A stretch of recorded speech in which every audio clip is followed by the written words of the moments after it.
Partout en Europe et plus spécifiquement en France, de plus en plus de femmes votent à droite. C'est quelque chose qui intrigue d'ailleurs certains journalistes. On a ici TV5 Monde qui se questionne. Voilà, les femmes de plus en plus nombreuses à voter pour le Rassemblement national. Pourquoi cette spécificité française, s'interrogent ces belles âmes. Et on voit, et c'est vrai qu'en France c'est particulièrement quand même étonnant, mais positif, hein, eh bien 37% des femmes votent pour le Rassemblement national contre 35% des hommes, c'est-à-dire qu'il y a plus de femmes que d'hommes qui votent pour le parti de droite. Donc on a partout en Europe de plus en plus de femmes qui votent à droite et on a de plus en plus de femmes qui s'organisent, qui se réunissent, qui créent des collectifs comme par exemple le collectif Némésis que vous connaissez bien, créé par Alice Cordier et qui effectue un travail phénoménal. Bravo, bravo elle, bravo Alice Cordier qui franchement fait un travail militant époustouflant depuis plusieurs années avec le collectif Némésis. C'est absolument énorme. Et on voit que voilà, les femmes françaises ici, mais partout en Europe quand même, prennent conscience qu'il y a un problème grandissant avec l'immigration extra-européenne et tout ce que ça implique. Donc vous avez de plus en plus de jeunes femmes qui se lancent dans l'activisme pour faire changer les choses. Donc bravo à elles, vous voyez ici tout leur visage. Franchement, c'est assez exceptionnel d'avoir ça.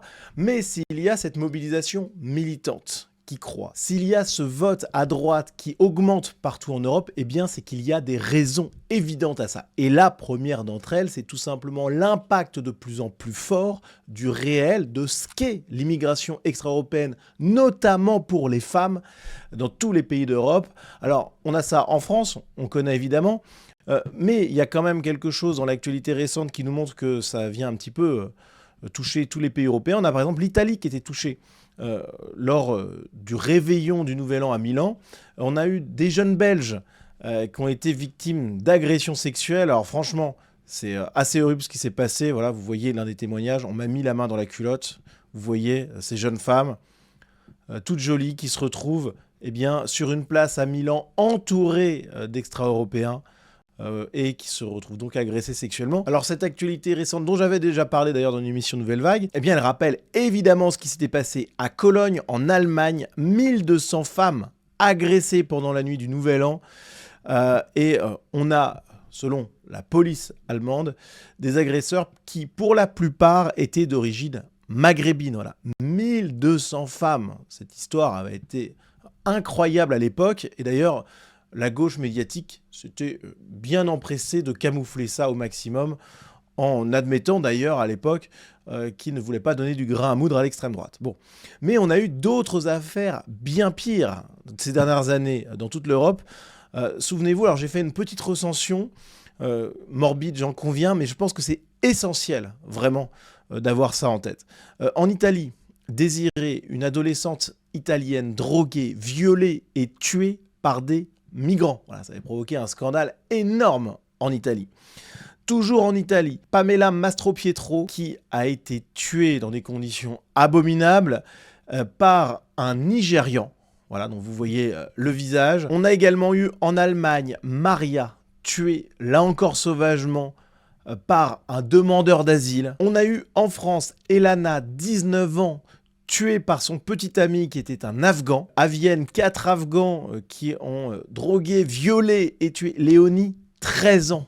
13 ans. En Allemagne, on a Mireille, 17 ans, qui a été poignardée à mort par son petit ami afghan. En Autriche, encore, on a eu une jeune fille de 16 ans qui a été tuée par son petit ami qui était un extra-européen.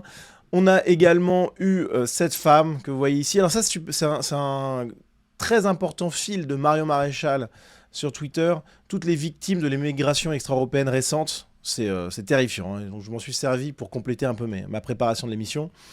Donc on a Regina, 58 ans, professeure d'allemand auprès des migrants. Voilà, elle voulait les aider. Eh bien, elle a été égorgée en pleine rue, voilà, par Abdul Malik, un Afghan de 29 ans.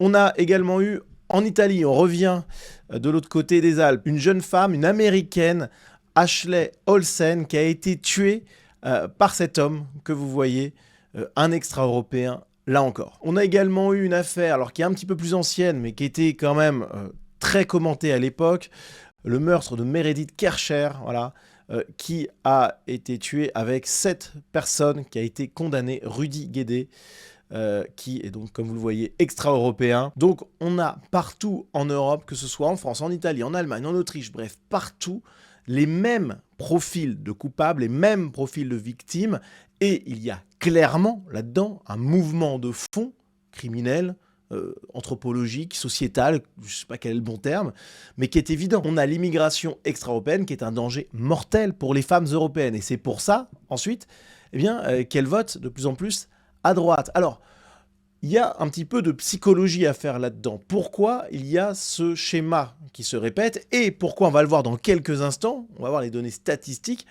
pourquoi on a une surreprésentation quand même très forte des extra-européens dans les agressions sexuelles, etc. Il y a quand même quelque chose qui est un moteur essentiel des extra-européens qui arrivent en Europe. Alors, je ne vais pas généraliser à 100% évidemment, mais on parle en moyenne, quoi. Il y a une forme de ressentiment, de jalousie biocivilisationnelle, avec l'idée, au fond, pour beaucoup, d'être des conquérants, alors qu'ils viennent réparer les torts causés par la colonisation, l'esclavage, etc. Dans cette logique fautive qui est entretenue de manière criminelle par la gauche chez nous, hein. Et on a donc cette volonté qui peut s'exprimer, tout comme la volonté de conquête d'ailleurs en elle-même, sans qu'il y ait besoin de justification particulière. En plus de ça, il y a une forme de jalousie civilisationnelle.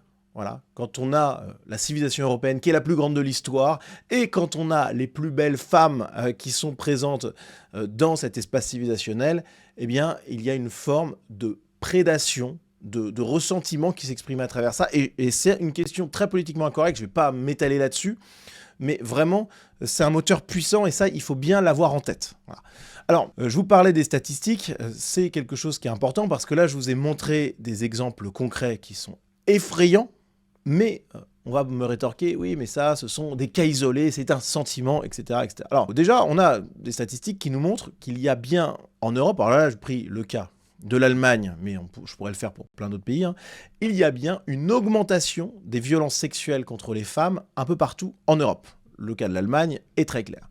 Mais au-delà de cette hausse, eh bien, on voit qu'il y a une surreprésentation extrêmement importante des extra-européens dans les crimes sexuels commis contre les femmes. On a les données réunies par l'excellent Mark Vanguard, que je vous invite à suivre. Je vous mettrai le lien vers son site internet et son compte Twitter en description de cette vidéo, qui fait un fil qu'il a repris donc sur son site, un fil Twitter, un fil X, sur les conséquences pour les femmes de l'immigration extra-européenne, et notamment tout ce qui concerne les violences sexuelles. Et là, vous allez voir les amis, c'est quand même très très grave.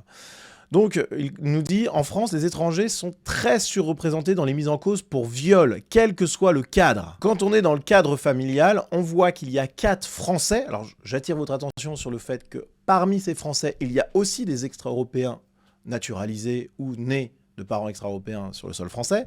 Mais donc, pour 10 000 habitants mis en cause pour viol et tentative de viol hors cadre familial, il y a donc 4 Français contre 8 étrangers. C'est-à-dire qu'il y a 2 fois plus de mises en cause pour viol, par exemple dans la rue ou dans un domicile privé, mais sans que ce soit relié de manière familiale. Il y a 2 fois plus d'étrangers que de Français. Donc il y a un lien phénoménal entre immigration et crimes sexuels. Alors, les gauchistes rétorqueront à ça que 90% des viols ont lieu dans le cadre familial, et là, finalement, les gens de droite, on les entend pas là-dessus, etc. Et ce sont pas des immigrés qui font ça dans ce cas-là. Eh bien, c'est faux. Voilà. On a des données dans le cadre conjugal, et là, on a 3 Français pour 50 000 habitants qui sont mis en cause, et 9 étrangers, soit 3 fois plus. Alors pour ne pas rester en France, Mark Vanguard, il se tourne vers des statistiques qui sont disponibles dans d'autres pays européens et qui montrent, sans surprise hein, évidemment,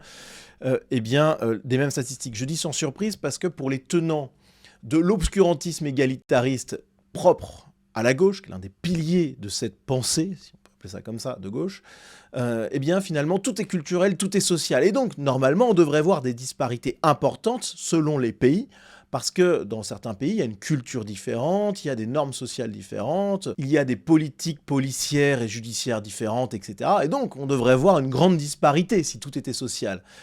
Sauf qu'en fait, on se rend compte que c'est à peu près toujours la même chose, quelle que soit la culture, quelle que soit la langue, quel que soit le système social, quel que soit le système répressif, etc. Et donc, peut-être que le problème est ailleurs, peut-être qu'il n'est pas acquis, peut-être qu'il n'est pas environnemental, mais peut-être qu'il est naturel, inné, qui sait, peut-être que la biologie joue un petit rôle là-dedans. Mais ça, c'est une autre question que je traite dans d'autres vidéos.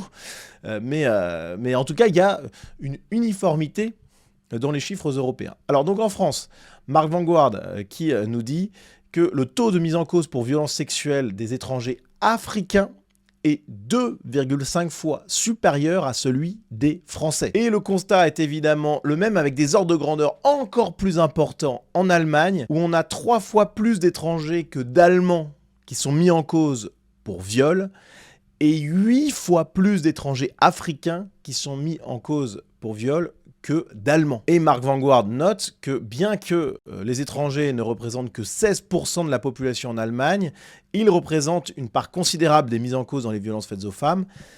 Il y a donc 16% d'étrangers en Allemagne, mais ils représentent 37% des viols, 61% des viols en réunion, 76% des mariages forcés. En Italie, on a 8 fois plus d'étrangers que d'Italiens, 14 fois plus d'étrangers africains qu'Italiens qui sont mis en cause pour violences sexuelles. Donc là, je dois vous avouer que je suis à court d'adjectifs, hein, c'est tout simplement hors norme. Voilà. Même chose en Espagne, le taux de mise en cause pour viol des étrangers est 5 fois supérieur à celui des Espagnols. Aux Pays-Bas, on a des données un petit peu différentes puisque c'est pas national étranger, mais c'est par origine. Donc ça inclut les descendants, ce qui est intéressant aussi. Et bien finalement, on voit que les Néerlandais autochtones sans ascendance migratoire, ils sont beaucoup moins mis en cause pour infractions sexuelles que les Néerlandais d'origine immigrée, qui sont 3 fois plus mis en cause, et quand ils sont immigrés d'origine non occidentale, eh bien c'est 4 fois plus. Bref, au Danemark, c'est la même chose, 3 fois plus chez les Danois d'origine immigrée, 10 fois plus chez ceux d'origine africaine. En Suisse, c'est la même chose. Partout en Europe, les données sont totalement en ligne. Il y a une surreprésentation folle des étrangers, et notamment africains, dans les violences sexuelles contre les femmes. Et donc, au-delà du sentiment, on a des données totalement solides qui nous montrent de manière irréfutable que l'immigration extra-européenne est une malédiction pour les Européennes. Alors vous allez peut-être me dire que j'en fais un peu trop avec l'Europe, et bien retour en France avec des chiffres compilés par le collectif Nemesis, qui là encore fait du très bon boulot, hein. Chiffres fous, mais voilà, il faut les avoir en tête. Je suis désolé, c'est un peu terrible, mais c'est le réel en fait. Et ce réel-là, votre mission à vous qui regardez cette vidéo, c'est de le partager, de le diffuser, de le faire connaître au maximum autour de vous, afin que vos proches ouvrent les yeux sur ce qui est en train de se jouer. Parce que là, on a cette discussion, mais dans 10 ans, dans 20 ans, dans 30 ans, ça sera bien pire si on ne fait rien pour lutter contre l'immigration extra-européenne et pour lutter contre l'idéologie de gauche. Donc en France, on a 63% des agressions sexuelles dans les transports en Île-de-France qui sont le fait d'étrangers. On a 52% des mises en cause dans les affaires de viol sur majeurs qui sont étrangers à Paris en 2014. Vous voyez, on a des chiffres un petit peu anciens. Aujourd'hui, ça doit être bien pire évidemment, mais parce qu'en France, c'est quand même un peu compliqué d'avoir des données parfaites. Et puis, on a 14% des mises en cause dans les affaires d'infractions à caractère sexuel dans tout le territoire français qui sont de nationalité étrangère, 14%, alors que les étrangers sont 6 à 7% sur le territoire français. C'est donc une surreprésentation considérable, là encore. Alors face à cette litanie de crimes abominables, face à cette démonstration implacable que l'immigration extra-européenne est un danger pour les femmes, eh bien la question qui vient immédiatement à l'esprit, c'est comment faire. Voilà. Alors, déjà, il faut ouvrir les yeux au maximum des gens autour de vous. Ça, j'ai déjà dit, mais je le répète parce que c'est extrêmement important. Et ensuite, eh bien, il faut comprendre que pour lutter contre ce phénomène, au-delà d'en finir avec le laxisme judiciaire, qui est insupportable en France, mais aussi dans toute l'Europe de l'Ouest, et qui aggrave cette problématique, c'est certain, eh bien, il faut expulser massivement des milliers, des dizaines de milliers, peut-être même des centaines de milliers qui n'ont strictement rien à faire sur notre territoire, le territoire français, qui sont une menace civilisationnelle et qui, en plus de ça, mettent gravement en danger la sécurité des femmes et des plus fragiles. Voilà. Ça, c'est quelque chose qui est essentiel et qu'on va devoir faire passer dans le discours politique qui, aujourd'hui, en France, est un petit peu timoré sur la question. Parce que cette idée, alors, de remigration, hein, c'est ça le terme consacré, eh bien c'est une idée qui est positive, qui est nécessaire et dont on ne pourra pas faire l'économie. il y a des gens qui sont ici sur le territoire et qui n'ont rien à y faire. On a des délinquants étrangers qui sont toujours sur le territoire français, qui devraient être renvoyés chez eux sans aucune pitié, quelle que soit d'ailleurs la nature du crime. Pas besoin d'avoir un crime sexuel contre une femme pour être expulsé une fois la peine purgée. C'est logique. Et donc il faut que cette idée de remigration prenne de l'ampleur. Voilà. Je sais qu'en Autriche, c'est évoqué. Je sais qu'en Allemagne, via l'AfD, c'est évoqué. On a également Donald Trump qui, aux États-Unis, expulse les clandestins par avion. Voilà, ils en font même, alors ça c'est assez drôle, une vidéo ASMR. Voilà.